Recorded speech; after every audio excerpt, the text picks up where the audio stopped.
Galatians chapter 6, everybody. Galatians 6. And we're going to look at one verse. Everybody got it? Verse 1. Notice what Paul says in the text. Speaking to Christians. You say, well, how do you know he's talking? Well, the reason I know he's talking to Christians, the first word is brethren. So he's talking to saints. And he says this. He says, brethren, if a man be overtaken in a fault, ye which are spiritual, restore such an one in the spirit of meekness, considering yourself, lest thou also be tempted. Okay? Now, let me look at this verse two ways.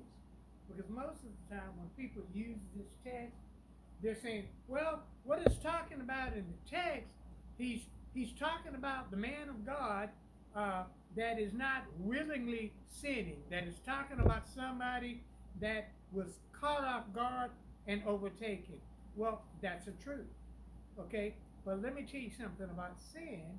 And this is the thing about sin that most of us won't admit. When it comes to sin, very rarely is it oops.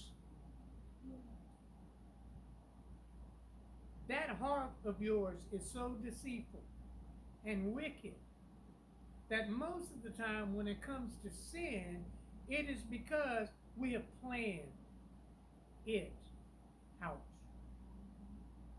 That is the deceitfulness of the human heart. And every one of you in here, even though you're a child of God, that old flesh, he's in you. And if you don't stay prayed up, if you don't stay in your word, guess what? It'll throw you. And don't ever say what you won't do. Don't do that. Because all you're doing is inviting the enemy to prove you wrong. Are y'all hearing me? Now notice in the verse, he says, with that one that is overtaken, he says, with a spirit of meekness, the attempt on our part is to restore them. How do you restore them? Well, number one, through prayer.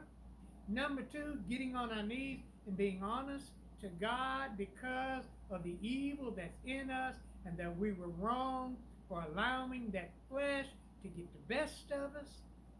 And so sometimes when you are counseling people because of the sin, yes, the spirit of meekness, but then again, sometimes you might have to slap them around a little bit.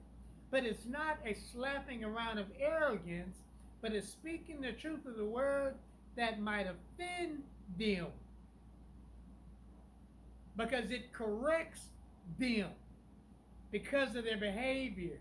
And they need to be told that this is wrong. It'll hurt you. It'll destroy you. What's wrong with you, man?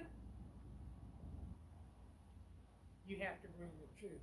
The Bible also says that when we bring truth, hey, let us speak truth in love.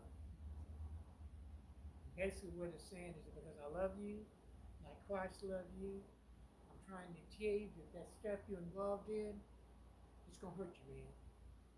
It's not only going to hurt you, but it's going to hurt other people that are close to you.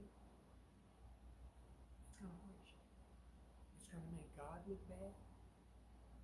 And you don't want to do that because I think the ultimate sin of the Christian is when God is blasphemed because of us.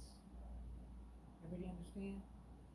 And so what we have to do is to be forgiving but firm. Forgiving, merciful, but firm. That's what we have to do. And so the reason that I felt led to talk about this morning is because right now in the state of Texas, preachers are falling like flies. Falling like flies. Everybody understand? All I'm going to say is this. Don't you be in that company of judges. Don't do that. Leave that to God. First thing we do is pray. And even if that preacher is guilty, let's pray the mercy of God for restoration and healing. Because all of us can fall, every one of us. Hope and pray that this is giving you something to think about.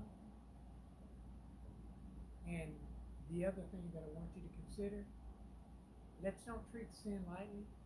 It will destroy you. It'll hurt you. I'll tell you right now, if you play with it, you're not going to escape. You're not. You're not going to escape. Well, I almost said whether God knows, he always knows. No. I'm going to tell you right now, God's going to be more merciful than the folks. Are you hearing me? And so some of these preachers are making confessions today because they're afraid of what man is going to do when they catch wind of it. Pray for our pastors, y'all. Pray for our pastors. That's our message for today.